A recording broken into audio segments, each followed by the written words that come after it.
Vamos falar sobre carreiras, a gestão de carreiras, o emprego, o trabalho, o que mudou, como está acontecendo, o que pode vir a acontecer. Está na linha com a gente a Ana Petersen, a Cissa. A gente chama ela carinhosamente de Carreirinha, porque a gente já entrevistou ela algumas vezes aqui, a gente tem essa intimidade com ela e espero que ela não se importe.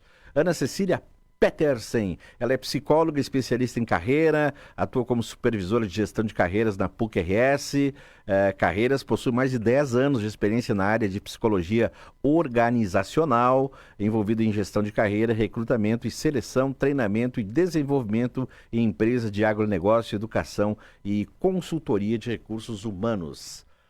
Ana Cecília Petersen, bom dia! Bom dia Meneguzzi, bom dia Margot, e todos os ouvintes que estão aí nos acompanhando. Estou muito feliz em estar aqui novamente, então, desde já, muito obrigada pelo convite. Tua mãe escuta a gente de vez em quando aqui, né, Sim. Ana Cecília? Estou sabendo que ela já está conectada aí Ah, também. e vocês têm aí um vínculo com juventude ou não? Não, a minha família não é muito do Ju, mas fiquei muito feliz aí pelo time, porque é uma super amiga, a Chay, é super torcedora aí. Eu tô até com a faixa aqui, ó, sempre ao teu lado, a faixa aqui, mas Muito bem, muito bem. merecido. Merecido, merecido. Olha só, já falando de futebol, tem gente. Porque quando a gente fala de futebol, parece que é só torcida, só festa, enfim, mas também tem gestão de carreiras, né? O Com técnico certeza. o técnico do Juventude, por exemplo, esse ano ele foi vice-campeão do Paulista com um time chamado Água Santa. Né? Aí ele É. recebeu um time que ninguém conhecia. Aí ele recebeu propostas de vários times grandes, mas ele parou um pouquinho e recebeu uma proposta do Juventude. E ele fez uma gestão de carreira dele. Ele optou por ficar no Juventude ao invés de ir por um clube grande. Isso é gestão de carreira também, né, Ana Cecília? Todos os dias a gente é convidado aí a tomar uma série de decisões na nossa carreira, na nossa vida e nos atendimentos que eu realizo de consultoria de carreira, eu percebo que essa é a maior dificuldade dos profissionais, tomar decisões. Então, muitas vezes a gente vive aquela filosofia do deixa a vida me levar. Então, eu estou ali naquela empresa há 10, 20, 30 anos, mas eu nem sei muito bem o que eu estou fazendo ali, né? De que forma eu estou conectada com esse desafio. Então, a consultoria de carreira vem muito para fazer esse convite, né? Baseado no que tu toma as tuas decisões, o que é muito importante para ti, do que tu não abre mão. E tudo isso conecta muito com o que vocês estavam falando, né? Sobre o Butão anteriormente, que hoje é pra gente uma das referências, assim, quando se fala em felicidade, né? É verdade. É o país mais feliz do mundo, né? Uhum. Exatamente. A gente tem muito que aprender, assim, com eles, com as políticas também. A- Então, Agora, se a tá tudo gente. conectado, né? E se a gente é feliz no trabalho, olha, já é meio caminho andado, né? Uhum. Eu costumo dizer que a gente é um só com diferentes papéis. Então tem o papel trabalhador, o papel estudante, o papel marido, né, o papel filho. Então as pessoas costumam fazer essa divisão, né, vida pessoal, vida profissional. E na verdade ela é só didática. A gente é um só e tem esses diferentes papéis. Tem gente assim, eu sou. Não dá pra se desvestir. Tu é uma pessoa só em papéis diferentes. Exatamente. É, Você não liga uma chavinha quando entra no trabalho e desliga quando entra em isso. casa. A gente é um Concordo, só. concordo plenamente contigo. E quando as pessoas vão fazer essa gestão de carreira, principalmente o pessoal do Deixa a Vida Me Levar, do trabalho, que fica 20, 25, 30, isso era mais antigamente, né? Hoje eu acredito que seja menos. Sim. Qual é a angústia que eles te relatam, hein? Acho que muito dentro disso que a gente falou, né? Não sei o que eu tô fazendo com a minha vida, né? Eu tô insatisfeito, mas não sei como mudar, né? Eu não sei qual o próximo, ou não tenho coragem também, muitas vezes. E aí o processo ajuda muito nesse sentido, em trazer todos esses aspectos para a consciência e ajudando a criar essa segurança de fato para ir dando os próximos passos. Mas eu percebo muito que eu atendo hoje muito profissional, por exemplo, que ficou 10 anos, 15 anos em uma mesma área. Então, por exemplo, fui advogada durante 10 anos, mas agora busco aí esse serviço de consultoria de carreira porque eu quero me experimentar em uma nova área. E isso vai ser cada vez mais comum, né? Pensando que as pesquisas nos trazem o dado de que a gente vai ter até 6 carreiras diferentes da carreira que a gente tem hoje. Então, os ciclos vão ser muito diferentes dos ciclos de carreira tradicional, onde a gente tinha esse viés muito mais linear, né? A gente era muito mais previsível a nossa carreira do que é hoje, né? No mercado que se transforma tanto. 6 carreiras a mais, é? É isso? Isso aí. Como é que vão fazer isso? Como é que é essa transição? Me explica melhor isso. Isso é muito comum já, hoje a gente percebe, né, nessa geração que está adentrando o mercado, né? Eles mudam muito, né? A gente fala muito hoje também do conceito de trabalhabilidade. Não sei se vocês já ouviram falar, mas Desse termo eu não tinha ouvido falar ainda, não. a gente escuta muito falar em empregabilidade, né? É a gente realmente se tornar competitivo para conseguir absorver o máximo de oportunidades, para a gente ter promoção dentro da empresa que a gente está, ou conseguir ser aí absorvido pelo mercado. E o conceito de trabalhabilidade, ele vem muito pensando, né, esse momento de carreira que a gente vive, que é a gente conseguir usar as nossas habilidades para a gente se rentabilizar. E isso quer dizer o quê? Eu trabalho como psicóloga, consultora de carreira, mas eu também tenho um outro papel, né, no mercado de cozinha, por exemplo. Eu gosto muito de fazer doces e aí hoje eu criei uma empresa para vender os meus doces. Então, aí a gente já está usando, né, a empregabilidade. Acho que o brasileiro é muito. Já incorpora esse conceito há muito tempo, né? Eu chamo isso de plano A, plano B, plano C, né? Tem que ter sempre um. As pessoas sempre dizem que tem que ter sempre um plano B. Agora tem que ter um plano C, D e E. E F, é isso?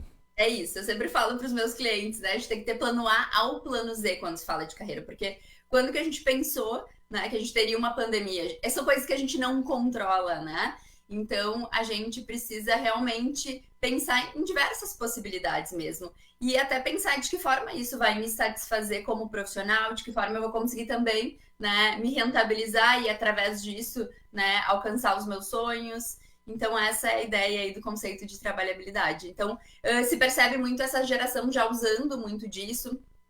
Então, por exemplo, é uma geração que se utiliza muito, né, das redes sociais como um trabalho formal. Então, ok, eu faço hoje, né, medicina na PUC, mas eu também hoje sou influenciador digital, né? Então, ou tenho minha empresa, né?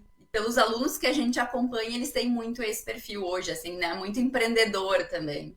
Influenciador digital é uma profissão, não sei se dá para chamar de profissão, mas Sim, dá. tem muita gente ganhando dinheiro como influenciador digital. E as empresas, é incrível, né? As empresas, elas às vezes tinham, né, seu departamento comercial. Hoje tem um influenciador digital em algum lugar do Brasil ou do mundo que faz a sua propaganda e faz a propaganda da empresa. Quer dizer, é uma mudança radical, né, de sistema de trabalho também na área comercial.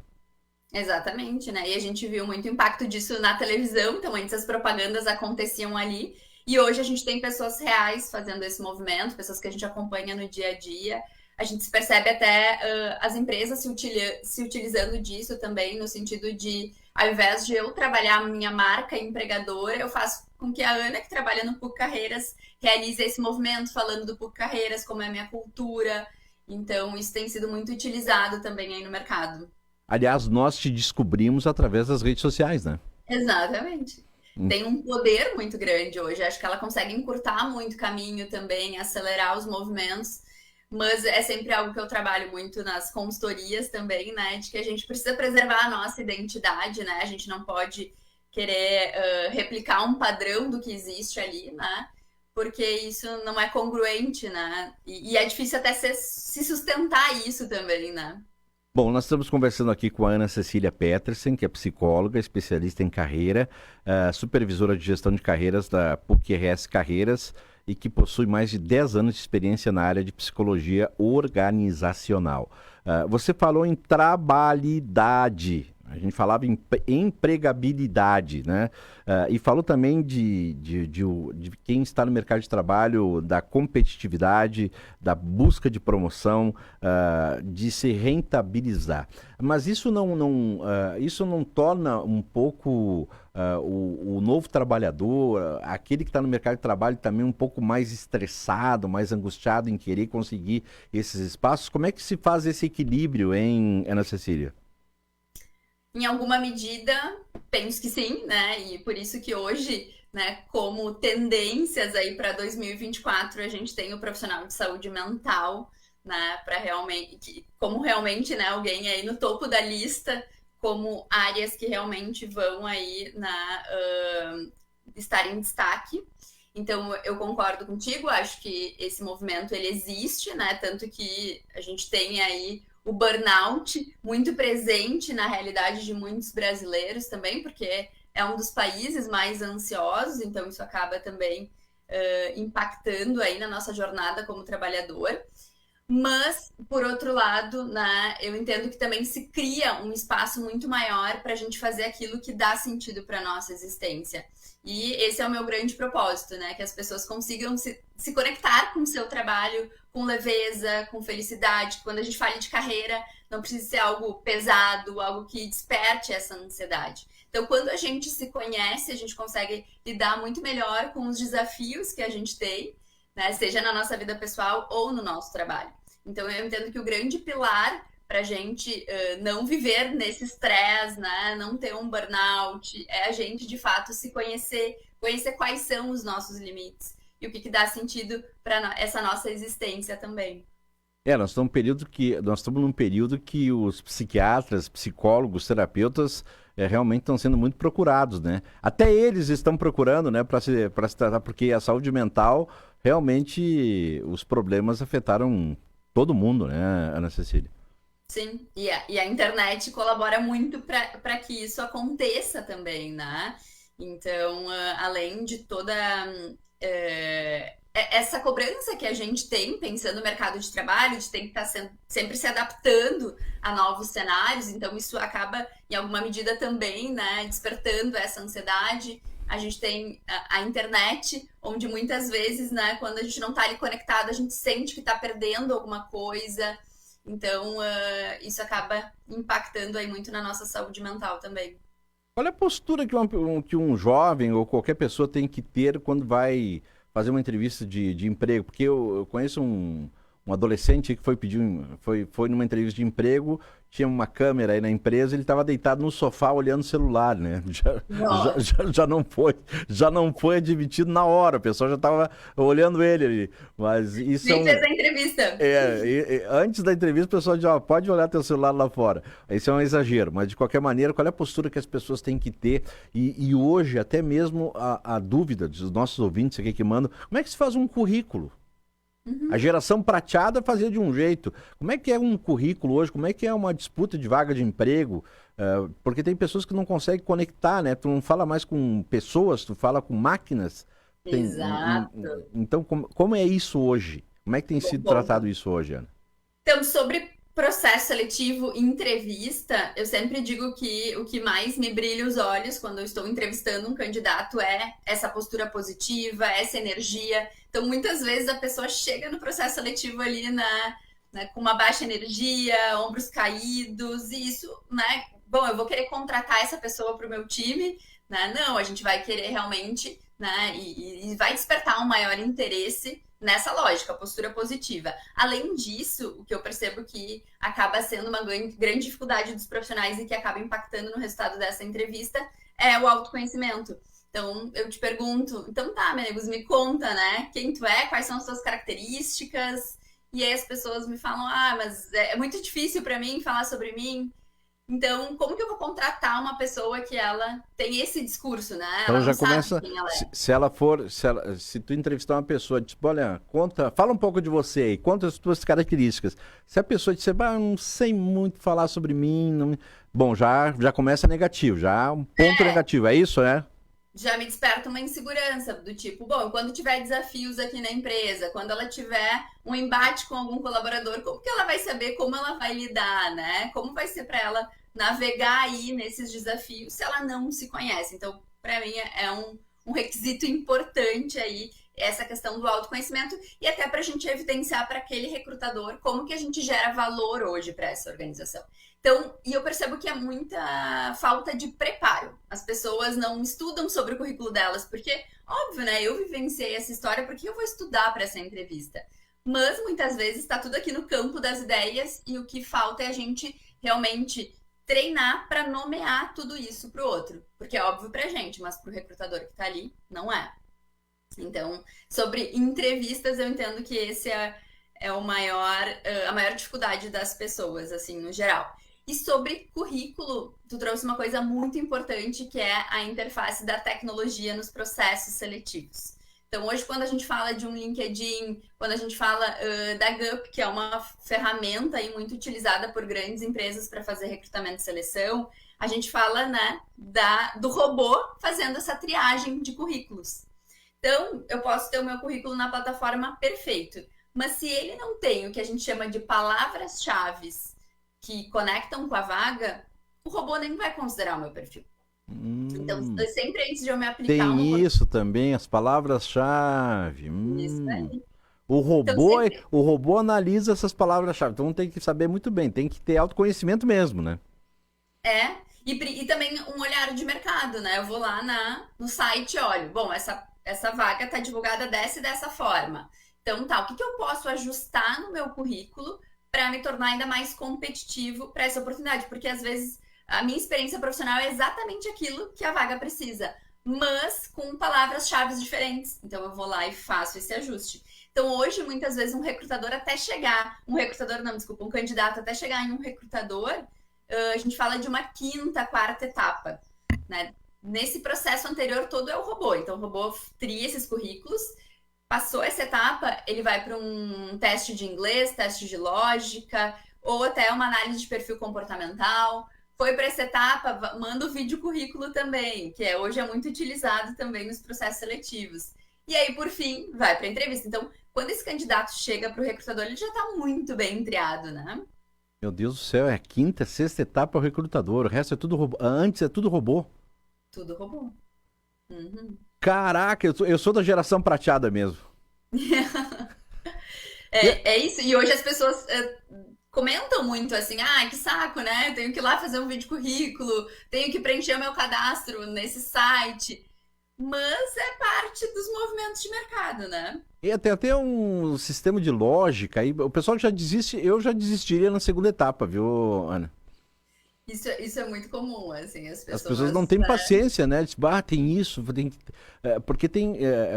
Como é robô mesmo, e é importante que você fale isso, parece que é uma coisa assim de outro mundo, mas é a realidade de hoje, né? Não é uma realidade de agora, é uma realidade que já vem há algum tempo acontecendo, né? Tu não vai mais, na primeira etapa, procurar uma agência de emprego para entregar o teu currículo de papel. Não, Exato. tem todos esses processos até chegar na recrutadora, é isso, né?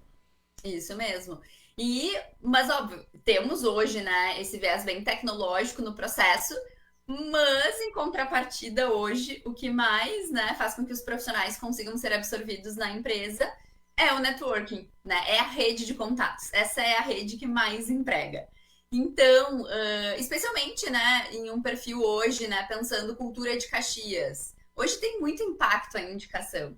Eu entrei no PUC Carreiras através de uma indicação. Então, o que a gente precisa fazer é trabalhar muito bem também a nossa marca no dia a dia, para que a gente seja visto pelo mercado como, né, alguém que realmente, né, tem uma boa performance, um bom perfil comportamental. Né? A gente fala hoje tanto das tendências para o futuro e a gente tem medo que o robô roube aí o nosso emprego. Né? Certamente vocês já devem ter ouvido falar sobre Eu isso. já ouvi falar. Eu não quero entrevistar daqui a um ano um robô ao invés de te entrevistar, viu? Pois é. Mas a notícia que eu tenho para dar é que o maior destruidor de empregos somos nós, ser humano. Porque hoje as pesquisas nos dizem que 91% dos profissionais, eles são contratados pelas suas habilidades técnicas e eles são demitidos pelo seu comportamento. Então, muitas vezes a gente fica só focado nisso, né, em fazer cursos, desenvolver uma competência técnica, mas a gente esquece de olhar para o nosso comportamento. O quanto, muitas vezes, desenvolvendo alguma dessas competências, por exemplo, comunicação, trabalho em equipe, colaboração, a gente pode também se alavancar muito mais. Eu não tenho toda a tua expertise e todo o teu conhecimento, mas quando eu converso com jovens aí, adolescentes de projetos sociais que estão entre 15 e 19 anos, buscando também o mercado de trabalho, eu sempre falo disso, né? Tu Uhum. pode saber de tudo, mas se tu não tiver um bom comportamento, uma boa relação humana com os teus colegas, tu tá, né? Tu não vai adiante, não vai Exato. adiante no teu trabalho, seja ele qual for. Uhum. Isso é o que a gente chama das soft skills. Então, hoje tem sido tão comentado da importância delas, né? O quanto muitas vezes hoje elas estão aí se igualando às hard skills, que são as habilidades técnicas. Então, eu concordo muito contigo. Assim, a gente pode ser um ótimo profissional tecnicamente, mas se a gente não conseguir se relacionar, se a gente não tiver uma boa gestão das nossas emoções, a gente vai ter um grande impacto aí a partir dessa construção. Tu conhece o Thiago Montemeso? Conheço, por acaso conheço. É, o que que ele é Tá teu, hein? conectado conosco? E o que que ele é teu? Ele é meu marido. Olha aí, ó. É por isso que ele tá te elogiando, que ó, ouvir sobre carreira e crescimento profissional com a Cissa falando deixa tudo mais fácil. O maridão elogiando. Viu só? Muito importante isso, né? É, exatamente. Quando tem apoio em casa, não tem como dar errado, né, Ana? Isso aí. A gente fala muito de ser protagonista da nossa carreira, que é ocupar esse lugar de se autorresponsabilizar pela construção da nossa trajetória, mas é muito importante também os coautores da nossa história, né? Pessoas que nos ajudam a escrever ela. Então, a nossa família, os nossos amigos, o nosso líder tem um impacto muito positivo nisso. Exatamente. A gente faz uma relação aqui do teu marido, que manda esse recado, mas é uma relação importante, quer dizer, gestão de carreira se faz um casal, né? Um casal, às vezes, Exatamente. né, tu conversa, né? Tu se aconselha, dê a tranquilidade, enfim, dê a liberdade para o teu companheiro, para a companheira, ajude-a num momento de transição. De repente a pessoa está nesse momento de transição e tem que ter esse apoio em casa, não tem jeito, né? Ah, quanto mais a gente conversa sobre carreira, sobre o que a gente sente, mais a gente traz esses aspectos para a consciência e consegue ir organizando cada uma das coisas, né? Bom, duas coisas finais aqui. Tu sempre falou, Ana Cecília Petersen, a respeito da geração prateada, tá? Então eu me enquadro na geração prateada. Os quarentões, cinquentões, sessentões. Esse pessoal aí sempre diz assim, bah, eu fiz 40 anos, não consigo mais emprego. Eu fiz 50 anos, não consigo mais emprego. Tem emprego para geração prateada? E eu vim te trazer uma boa notícia Opa, hoje, boas então. notícias têm prioridade nesse programa. Isso aí. Então, foi um estudo, né, feito pelo Serviço Nacional de Aprendizagem Industrial e ele mostrou que o mercado cada vez mais vem se abrindo para profissionais com 50 a mais. Né? Então, em 15 anos, as contratações, né, de 50 a mais aí no mercado mais que dobraram. Então, acho que é um motivo realmente para a gente comemorar, porque até, né, alguns anos atrás se tinha muito mais presente assim o que a gente chama do etarismo. Então, o mercado está valorizando muito essa maturidade, esse olhar, né, esse repertório para, né, contrapor aí com essa questão dessa geração Z também que está adentrando o mercado. Muito bem. Olha só, Ana Cecília, a Floreci Santa Catarina está mandando um recado aqui dizendo que show essa entrevista. Parabéns, está te dando parabéns aqui. E também tem outra Petersen, que tem outro alguém da família, que é a Zélia Santiago Petersen. Essa é Parabéns. minha mãe. Olha aí, ó, mãe e marido escutando o programa e te apoiando. A Zélia Santiago Petersen, parabéns, Cissa, mandou um coraçãozinho aí também. Muito obrigada. Ana Cecília, olha, eu quero te agradecer, falar de carreira, a gente, né, daqui a 2, 3 meses tem que falar de novo porque muita coisa mudou, Muita né? coisa muda, né? Tá mudando toda hora. Uma última perguntinha, essa gurizada que está entrando no mercado de trabalho e que troca de emprego há 1 mês, 2, 3, qual é o conselho que se dá aí para essa gurizada? Que provavelmente não deve estar escutando o programa, mas os pais, os avós, Meus sim, pais, né? estarão escutando e vão aconselhar eles. Sim. E isso o que tu fala pode ser um pouco chocante para quem está ouvindo, né? Que muda de emprego a cada mês, mas é exatamente isso que as pesquisas nos trazem de dados, né? Que a cada 3 meses eles mudam de emprego. Então, é muito comum eu escutar na consultoria de carreira: olha, Ana, já estou 6 meses nesse estágio, já aprendi tudo que eu poderia aprender e agora eu quero ir para o próximo. Então, eu entendo que é muito a gente colocar, né, deixar claro para eles que tudo não está a um clique, né? Diferente, né, do celular, que tudo está a um clique, e que a gente precisa, né, ter essa persistência, a gente precisa ter tolerância à frustração. Então, quando a gente fala de trabalho, não tem como a gente romantizar trabalho e achar que todos os dias vão ser perfeitos, que a gente não vai ter nenhum desafio, né? Então, por mais que a gente ame muito o nosso trabalho, sempre vai ter aquela parte chata que a gente não se identifica tanto, mas ok, a gente é adulto e adulto faz o que tem que ser feito, né? Então, acho que Verdade. é principalmente trabalhar nessa lógica. Muito bem. Ana Cecília, muito obrigado. Um abraço para ti. Obrigado por colaborar com a gente sempre nesses assuntos de carreira, que são muito importantes, de mercado de trabalho, agora de trabalhidade, é isso, né? Não é Isso mais aí. empregabilidade, trabalhidade, e também nos dá aí uma noção de robôs, de currículo, de recrutamento. Isso é muito importante dos dias de hoje. Um abraço para ti, Bem, Deus te abençoe, bom trabalho e continue nessa carreira obrigada. brilhante tua aí, tá? Então tá, muito obrigada pelo convite. Até mais. Até Tchau, tchau. mais.